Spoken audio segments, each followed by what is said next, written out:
Ruth had planned to sue Busy. But now, she no longer saw the need. Busy had already lost everything. Her scholarship was gone. Her reputation was ruined. Her future had collapsed in public. But Ruth was not finished with them. Not yet. There was one more truth from the future. Around the same time, in the life she once lived, Busy had gotten pregnant. She had secretly had an abortion. And no matter how many times Ruth had asked her back then, Busy had never said who the father was. But now, everything was clear. It had been Kola. And so, she decided to make another move with that information. One quiet afternoon, Ruth went to Busy's family house. Busy's parents welcomed her inside. They knew her as their daughter's closest friend. They trusted her. She told them that she was worried about Busy. She said their daughter was pregnant. She added that Busy had been talking about ending the pregnancy, getting an abortion. She said the father of the baby might be Kola. Busy's parents froze. Her mother's hand flew to her chest. Her father stood up slowly, shock written across his face. They could not believe it. After Ruth left, Busy's mother went to a nearby pharmacy and bought a pregnancy test kit and waited for Busy to get home. That evening, Busy walked into the house, tired. Her parents called her into the sitting room. They asked her if she was pregnant. Busy laughed nervously and said no. They asked again. She denied it again. Then her mother placed the test kit in her hand and told her to go and prove it. Minutes later, Busy returned. Her face was pale. The test was positive. Her mother cried out and slapped her across the face. She demanded to know who the father was. Busy broke down. Between tears, she confessed. It was Kola. That same night, her parents did not sleep. They dressed Busy and took her straight to the house where Kola was staying in Lagos. It was his uncle's house. The man Kola depended on. They sat before the old man and told him everything. They said their daughter would not be ruined and abandoned. They said Kola must take responsibility and not bring shame to their Christian family. Kola tried to speak. He said he was not ready for marriage. His uncle did not allow him to finish. The old man stood up in anger and told him he should have thought about that before touching a woman. He reminded him that being an orphan did not excuse bad behavior. Then he turned to Busy's parents. He promised them that Kola would do the right thing. He said he would gather their relatives. He said they would come properly, as tradition required, to ask for Busy's hand in marriage. Kola had no choice.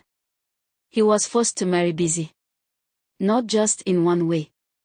There was the traditional marriage, the legal wedding, and the church ceremony.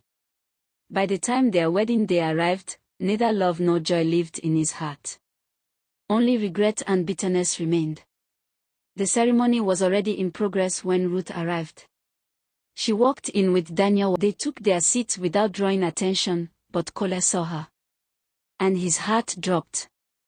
After the vows, when gifts were being shared, Ruth stood up and walked toward the couple. She handed Kola a neatly wrapped box. Inside the box were pictures of Busy kissing the male judge. He thanked her stiffly. Ruth smiled. Then she spoke. She said she had always known about his affair with Busy.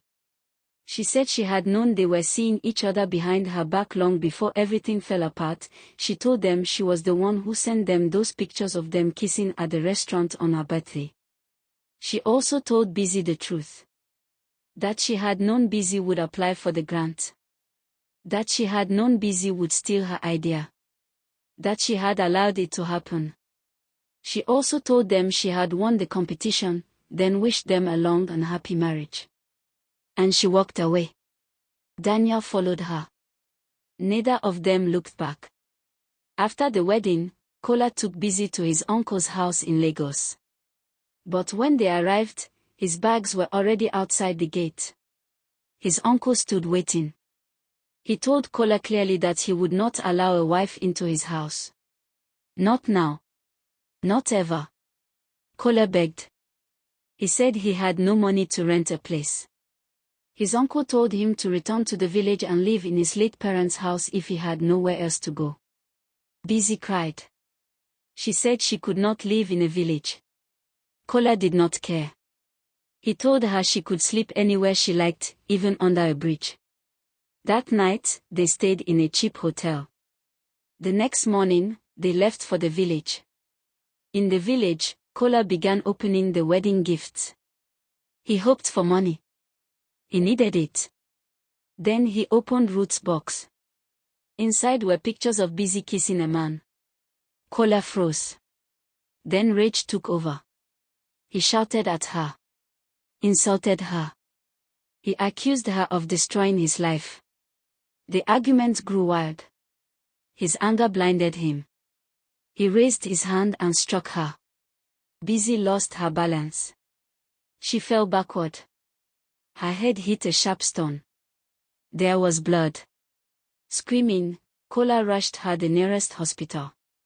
But it was too late. There were no proper facilities.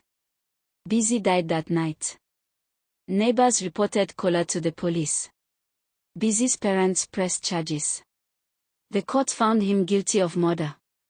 He was sentenced to life in prison. Far away from the mess Kola's life had become, Ruth started her cosmetics business. Daniel stayed by her side. He helped her. He guided her.